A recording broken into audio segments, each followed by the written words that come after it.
کوئی انتخاب سامنے نہیں تھا، کوئی زندہ باد مرد آباد کی بات نہیں تھی، کسی کا ذاتی مفاد نہیں سوائے اس بل کے کہ جو ہر گھر میں آتا ہے اور ہر ایک کو پریشان کرتا ہے۔ کوئی پارٹی کا مسئلہ نہیں تھا، جماعت اسلامی کو اپنی پارٹی کے لیے کچھ نہیں چاہیے تھا، حافظ نعیم الرحمن کو اپنی ذات کے لیے کچھ نہیں چاہیے۔ اس پوری ٹیم کو جو یہاں کام کر رہی ہے، وہ جتنے منتظمین تھے، کسی کو اپنی ذات کے لیے کچھ نہیں چاہیے تھا، صرف ایک ہی مطالبہ تھا کہ تم لوگوں نے، اس ظالم حکمران طبقے نے جس طرح پاکستان کے 25 کروڑ لوگوں کو ایک عذاب میں مبتلا کر کے رکھا ہوا ہے، بجلی کے بل نہیں بم گراتے ہو، تنخواہ داروں پر ٹیکس لگاتے ہو، جاگیرداروں کو رعایات دیتے ہو، طاقتور لوگوں کی مراعات ہوتی ہیں اور غریب مڈل کلاس یا صاحب ثروت لوگ بھی اب اس قابل نہیں رہ پاتے کہ وہ اپنی زندگی کی گاڑی چلا سکیں، اپنا کوئی کاروبار کر سکیں، تجارت کو آگے بڑھا سکیں، صنعتوں کا پہیہ چلا سکیں، ان کی چمنیوں سے دھواں اٹھ سکے۔ یہ سارے کے سارے لوگ بے بس اور بے کس نظر آ رہے تھے، اور افسوس کی بات یہ تھی کہ کوئی ان کی آواز نہیں تھی۔ اس دھرنے میں لوگوں نے شرکت کر کے، ساری رکاوٹوں کو عبور کر کے یہاں پہنچ کے اور ایک قیادت کے ماتحت رہ کر اپنے جذبات کا اظہار کر کے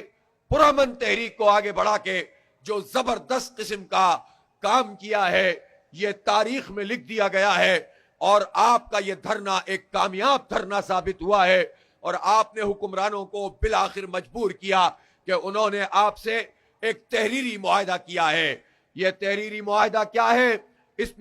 میں بجلی کے بل کم کرنے کی بات ہے، اس میں تنخواہ دار لوگوں پر جو اضافی ٹیکس لگائے گئے ہیں اس میں خاتمے کی بات ہے۔ اس معاہدے میں کیا ہے؟ اس میں تو ہم نے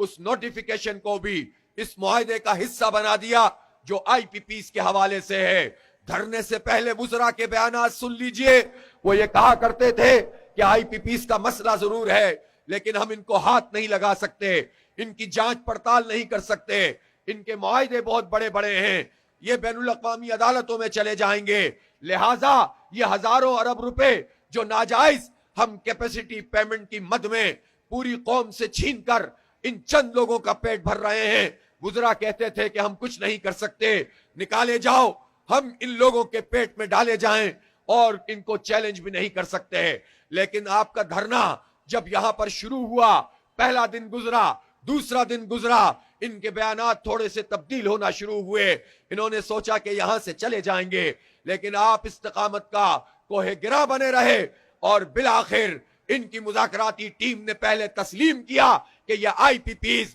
ہمارے لیے تباہ کن ہیں، اور پھر یہ تسلیم کیا کہ ان کی جانچ پڑتال ہونی چاہیے۔ پھر یہ سوچ رہے تھے کہ زبانی جمع خرچ ہوگا، باتیں کریں گے، وعدے کریں گے، اور یہ لوگ دھرنا اٹھا کے چلے جائیں گے، لیکن ہم نے کہا کہ نہیں، جب تک تحریری ضمانت نہیں دو گے یہ دھرنا ہم چلاتے رہیں گے، اور لوگ پہلے سے بھی زیادہ اس میں آتے رہیں گے، اور آپ نے یہ ثابت کیا کہ ہر گزرتے دن کے ساتھ اس دھرنے کی طاقت میں اور قوت میں اضافہ ہوتا چلا گیا۔ بالآخر ہم نے حکومت کو گھٹنے ٹیکنے پر مجبور کیا، اور انہوں نے آپ سے جو معاہدہ کیا ہے وہ ایک باقاعدہ معاہدہ ہے، حکومت کے وزراء کے دستخط اس پر موجود ہیں، اور اس میں یہ بات لکھ دی گئی ہے کہ یہ جو آئی پی پیز ہیں ان کی تفصیلی جانچ پڑتال ہوگی۔ جانچ پڑتال کا مطلب فارنزک آڈٹ ہوتا ہے، فارنزک آڈٹ کا مطلب ہر چیز کا پتہ چلایا جائے گا، معاہدے ہوئے کیسے،